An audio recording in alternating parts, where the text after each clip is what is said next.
Hello everyone, before this gets started, just a little clarification. I multiple times in this video referred to this version of the Formax, the USA made version, as discontinued. That is accurate. The USA made one is definitely discontinued. This version is definitely discontinued.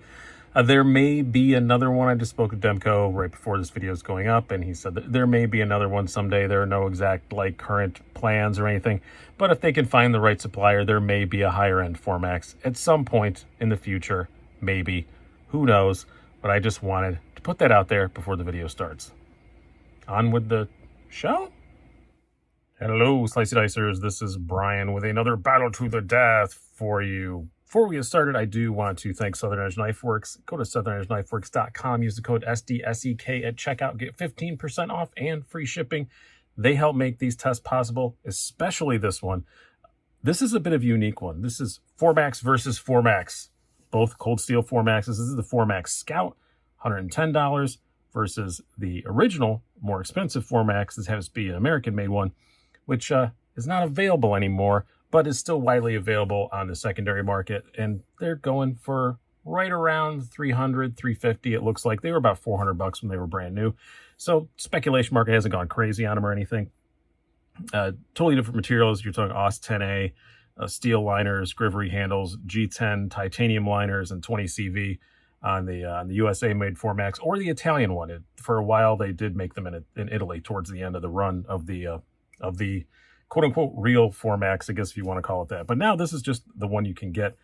I'm a big fan of it. Always kind of wanted to try a real one, and I hate saying that, a more expensive one. And Southern Edge had one in stock. They sent it to me. So very happy to do this. So yes, it is comparison between a knife that no longer exists, but you can go find them. And maybe it'll come back. Who knows? But as of right now, it's not available, and doesn't look like it's going to be again. But because this one is really cool. So let's just go through this. We're going to go through the usual categories: design and aesthetics, quality, blade, ergonomics, carry, deployment, and value. All 7 of them. Get a point for each one, add them up at the end, and we get a winner. Now, I will say this one's going to be a bit unique. It's just going to be, at the end of it, is it worth it? I'm going to show you the differences between the two, and then just, is it worth it to hunt around in the secondary and pay perhaps as much as 3 times as much as one of these that you can just go buy? I think actually at this moment, they're kind of out of stock too, but this is a regular production model. It has not been discontinued. It's just, they got popular, so they're out of stock at the moment. So, yes, both of these big, giant Andrew Demko designs. The Formax was the first one. Always was pretty expensive. Just a big, burly sucker, 4-inch blade, 10-ounce weight, just a big, burly knife. Like I said, they were made in the USA for a while. This is one of the USA-made ones. Later production moved to Italy. And I hear that the Italian ones are actually a little better quality control, which I kind of believe, because there are a couple little things with this that we will get into as we go along.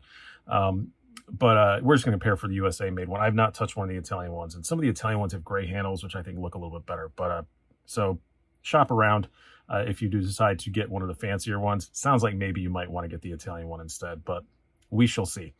But anyway, just a big burly bruiser of a knife. I've really enjoyed the Scout. I've obviously carried the Scout a lot more. This is brand new to me, but yeah, this is being recorded in late July of 2019 and 2020. I'll get this year right sometime. So yeah, I was locked in my house a whole lot, during the beginning of the quarantine and stuff. I carry this thing around my house all the freaking time, just annoying my wife because it's just so much fun. And just using a big giant knife like this to open a package, or open a letter. Even I did with it once, open a package of bacon, like whatever I was doing, it just is just fun. And at $110, it's just fun. And we'll talk more about that in the conclusions. But yeah, just a big burly sucker. And I've really enjoyed the Formax. And like I said, I just really wanted to try one of the more expensive ones. And I am kind of a cold steel fanatic, so I just kind of wanted to have one. And now I do. But let's do some specs here. Pretty much identical between both of them. Like I said, the materials are a bit different, but weights and everything come out pretty much the same. So you have an overall length of 10 inches, blade length of 4 inches. Blade thickness on both of them is, they say 0.18, 0.19. It's like 0.188 inches. Handle thickness, This is just slightly thinner, 0.56 versus 0.66 for the USA one. And weight on both of them, I got right around 10.2 ounces. This was like 5/100ths of an ounce heavier. It does have steel liners instead of the titanium, but this also has a big old titanium backspacer instead of, you know, the fancy plastic backspacer on the Scout. And the scales are probably a little bit lighter as well. So yeah, it comes out even. Both heavy. Let's just say that. Both very heavy. Now let's get into our scoreable categories. Design and aesthetics. I got to give it to the USA made Formax because it's just, I don't like the look of fancy plastic handles. It's just not my jam. We'll get to more about why I do like them as we go on here on this particular knife. But just as far as aesthetics go, now I'm not a big fan of the tan either. I do really like the look of the gray one. I do kind of wish I could have found one of the gray ones, but I'm glad I got a American-made one just because America, I guess, even if the quality isn't quite as good. But yeah, you just got to give it slightly to the Formax. And I mean very slightly. There's some other little things like, you know, there's no screws on the pocket clip. There are pins that go through, and I do believe it's still reversible. You just have to pull them out all the way from that side. But pivot's a little bigger, looks a little nicer. Pivot on this side definitely looks nicer. You have a regular flat head screw. So yeah, I'm gonna give it to the more expensive Formax, but yeah, not by a lot. It's just I don't like the look of that grip tapey sort of texture on there. Quality. This is gonna be a bit of a shocker. I'm gonna call it a tie and almost call it a win for the Scout. Because yes, this does feel a bit more solid, if that's even possible, because these both feel just so ridiculously solid. This does have a bit more of a solid quality feel to it. Both feel very solid and very high quality. Both of these feel like, you know, they could survive an apocalypse, but the more expensive one does have a few quality control issues. Like, you know, I don't think the jimping looks that great on there. And this thing is brand new. This isn't like a used one. This is brand new. And you got still like the same on the Tang there. You don't have that on the Scout. Perfect. You can see it's just a little off there on the lock bar, I guess you'd call it. And the jimping is much better looking. So yeah, I'm going to call it a tie, which I was really kind of surprised. Now, like I said, they do say the Italian ones are a little bit better. So we'll see there. Maybe that's part of the quality control issues that they speak of when they say that. As far as the blade goes, it's going to go to the American made because it's 20 CV. And it's really good 20 CV. It's from all accounts. But the Formax Scout's AUS 10A, that's not a bad steel, guys. I know it says AUS on it, so people kind of throw it out. But any steel, cold steel always does such an amazing heat treat. This is made in Taiwan, and like most of their knives are. I think all of them now, maybe. And they do such a great job with their heat treats over there that any steel you get, you just bump it up one. You know, kind of like bump it up a level in your mind because they do that good a job of heat treat. I've abused the crap out of this one. I also have a Airlight that is AUS 10A. It's also held up extremely well. Completely different blade profile, very thin grind Tanto, and that holds up really well. It's a really freaking good steel. This is a little thinner behind the edge. This is about 26 thousandths versus 30 thousandths. Neither of these are going to be slicers. Who are we kidding here? You know, they're made for doing very silly things, and they both excel at that. But yeah, I just got to barely give it to the Formax just because of the 20 CV, but it's really just barely. It honestly really is. I don't think you would be disappointed in this blade at all compared to the two. If you close your eyes, you probably can't tell the difference. But just knowing that it's 20 CV, I guess, and just knowing we have to sharpen it a bit less often, yeah, I got to get a narrow win on the blade to the USA. Ergonomics. I'm going to call it a tie. And here's why. For my normal use, my delicate hands, I guess, whatever, I feel like the more expensive one, the USA one, is a bit more comfortable. With the G10, it does feel a bit more comfortable. This jimping up here is more than I would like, but it's not bad. I've obviously handle shape's exactly the same on these, but I just feel like that G10 feels a little bit better. However, If I was really out there really using one of these like it's meant to be used, which if you are, first of all, congratulations on your manualist. And can you come over and fix my car? You're more man than I am, that's for sure. But if you're actually using this in this really hardcore heavy duty purpose like they're intended for, you're gonna prefer the grippiness. You are. This isn't slippery by any sense of the imagination. This ain't going anywhere, but I think you will prefer this kind of grip tape sort of texture on here. I could totally see how you would prefer that. Other than that, ergonomically, they're identical. So I'm just going to call it a tie. Now, as far as the carry goes, bring out Levi's. Yeah, you can carry these. Like I said, I did a lot at the beginning of this quarantine. It was around my house, but even when I did go out, when I had to go to the grocery store and stuff, sometimes I just left it in my pocket. It's not that bad. The weight is redonkulous. Absolutely, for sure. 10.2 ounces for both of them. Yeah, you're going to notice that. But they don't carry that horribly. That said, with that aforementioned, grip tapey sort of texture, got to give the carry to the USA version just because it slides in and out of the pocket much easier. They both are pocket dominators. You're not going to put anything else in that pocket, but you can carry it. You can, sit down with it in your pocket. It's not horribly annoying. It's not bad at all.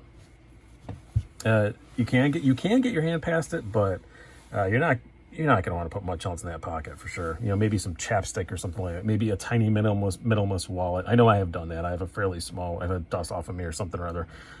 I know I have put that in a pocket with the 4MAX before, and it was all right. But yeah, you just got to give it just because it slides in out of the pocket easier. Now you can easily just take this pocket clip off and you just sand down that landing pattern, or that landing area, and it works really well. Now, as far as the deployment goes, giving it to the Scout, I think part of it is just because this is a much newer knife. They've refined, the Triad lock even more, maybe a little bit, but also this is where the quality control issues I've mentioned before kind of rear their ugly head on the full size. Still snaps out just as hard, but definitely it didn't do with them, but definitely some sporadic lock stick. Absolutely for sure. Yeah, you can hear it there, but it's worse sometimes. Now, neither of these would I recommend one-hand closing. I used to do it on this a little bit. I did finally get bit, and I stopped doing it. This is a two-hand close knife for me. It's one-hand open, but because you can see where it drops down, it wants to bite you. Now, if you put your finger right up there and you open it like this, you can kind of get it. And on the American-made one with that just a little bit of lock stick, I can't do that on this. So the American-made one is absolutely 100% one-hand close or two-hand close. Or this one, I can one-hand close it, but I've learned not to. But you can if you put your finger way up there. I just did it. Yeah, you can see it just barely misses though. So yeah, be careful. But you can do it on the Scout. You can't do it on the regular. So that leads us to our final category, value. Right now we are looking at 3-to-1 with two ties, with the American version winning. But in this particular case, it's value is all that matters. And so we're just kind of ignore those previous categories. Just take those for reference if you're shopping between the two. But yeah, is it worth searching around on the secondary market and spending 3 times as much to get a USA made one? I would say absolutely not for the USA one. I would go with the Scout. But if you can find an Italian one, I've never experienced those. Maybe those are a little bit better. I don't know. And if you're like me and you're a cold steel nut, yeah, it's worth it for me to have this, but it's worth it for me to have both. I want both, because I'm a cold steel nut and I love the 4MAX. I love Andrew Demko designs, and I want both. Both of them are something I would use. I mean, I'll use this. It's fine. Is it kind of a collector's item? A little bit, but it's not a hugely like appreciating asset or anything like that. Maybe someday they will. Maybe someday in the future they'll go nuts. But I don't think so, because this one is out and this one is so good. I think it's keeping the value of this one down, which is good. It's good for everybody. That works out. Win-win for everyone. Good deal. But yeah, even Andrew Demko said himself in the video about the 4MAX Scout, he said that you will not notice the difference using it. It's lower end materials, but you will not notice the difference. And I completely agree. You will not notice the difference. Like I said, there's a few little things that you might notice that are actually a little bit better on the Scout than they are at least on this USA one. So yeah, I would, I'm going to give the win, damn the score, I'm giving the win to the Scout. If I could only have one of these two, yeah, it'd be the Scout for sure. Because it's just so much cheaper. And again, especially if you're going to use these things as Andrew Demko and and Lynn Thompson intended, you get the Scout. You can beat the snot out of it. It's $110. It's not the end of the world. If somehow you break it, if you've broken it, like I've said before about cold steels, if you break a cold steel, then that is probably the least of your worries at that particular moment because something horrible has occurred. So yeah, I would go Scout all day long, but I am glad to have both, and I will hold on to both because again, they don't make these anymore. So if you're a cold steel nut, yeah, get one of these. If you actually want to use it, get a Scout. Hope you guys have enjoyed this. I've been Brian. Have a good one.